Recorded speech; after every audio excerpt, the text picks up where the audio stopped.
Ganito pala ang itsura ng mga swimming pool na nilalanguyan ng mga bilyonaryo. Oo, tama ka nang iniisip. Sadyang unfair ang buhay. Dahil hindi lahat ng nagagawa ng mga bilyonaryo o mga milyonaryo ay nagagawa ng mga ordinaryong tao gaya natin. Pero may tsansa pa naman na matamasa natin ang kanilang tinatamasang buhay. Dapat lang tayong magsikap, magtiyaga at pagbutihin natin palagi sa ating kanya-kanyang larangan na ginagawa. At sa video na nga na ito, itutur kita sa mga swimming pool na nilalanguyan ng mga mayayaman. Para naman kung sakaling yumaman ka na, ay meron ka ng ideya kung saan ka pupunta. This is Arvin Polo TV, simulan na natin. Ito ang Mountain Top Pool. Unang tingin pa lang may isip mo na agad na napakamahal mag-check-in dito. Sa katunayan, hindi na ito ina-advertise ng may-ari dahil talagang sinasadya na talaga itong puntahan ng mga mayayaman. Makikita ang Villa Honeg sa mataas na bundok sa may Switzerland. At dahil nasa mataas siyang bahagi ay kitang-kita mo ang mga ulap na nakapaligid sa hotel. Pero magkano naman kaya mag-check-in sa ganitong klaseng lugar? Kapag simpleng standard na kwarto lang ay nagkakahalaga na agad ng 45,000 per night. At pag gusto mo naman ng mas maganda at mas malaki ay magbabayad ka dito ng humigit kumulang 150,000 pesos sa isang araw pa lang. At kung di ka pa kontento ay pwede mo ding okupahan ng buong palapag sa halagang 800 to 1 million pesos sa isang araw. Grabe no? Ito'y may taglay na napakagandang view, napaka-smooth na ambience, nasuwak talaga sa magkasintahan o sa isang pamilya na mayaman. At heated din ng pool kaya naman no worries sa malamig na klima.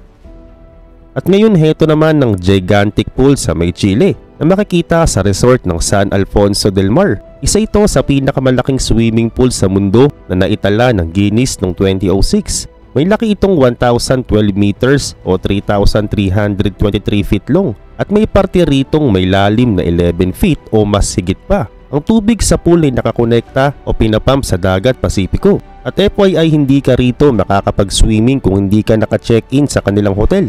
At ngayon dumako naman tayo sa Glass 4 Pool. Sa unang tingin pa lang talaga namang mamangha ka na. Makikita ito sa Market Square Tower sa may Houston, Texas. Nasa pinakataas o rooftop ang swimming pool nila at ang pinakaastig pa, meron silang portion ng pool na salamin ng pinakasahig. Kitang-kita mo ang ibaba kapag narito ka. Medyo nakakatakot nga naman pero worth it dahil bihira lang ang may ganitong klaseng pool sa mundo. At ngayon pupunta naman tayo sa aquarium pool na makikita sa Bendel Hotel sa may France. Maraming nagyayaman ng tao na nagpupunta rito para i-enjoy ang ganda ng lugar. Merong parte ng lugar dito na tinatawag na Villa on the Rocks kung saan para kang nasa aquarium. Oo, katabi mismo ng kwarto mo ay pool na agad at kitang-kita mo ang mga lumalangoy. At bukod pa dyan, napakaganda rin ng view mo sa paligid. Nakaka-relax nga naman talaga pag ganito kaganda ang lugar.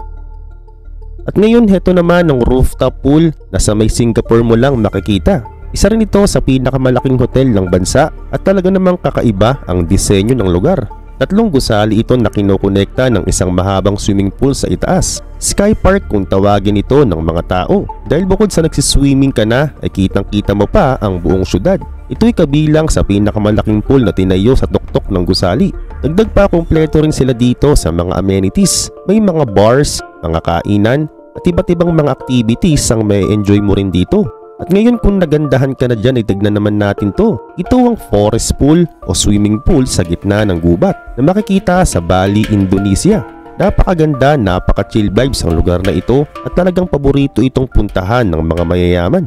At ang isa pa sa nagpaganda sa lugar ay ang Ubud Garden Hanging Resort na binase sa primitibong buhay. Silipin natin ng bahagya ang paraisong ito.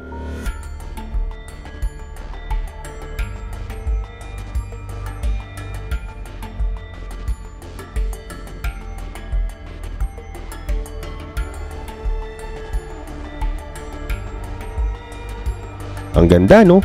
At ngayon ikaw, kung may pera ka na, alin dyan sa mga yan ang gusto mo ring puntahan? Comment down below ang sagot mo para malaman din namin.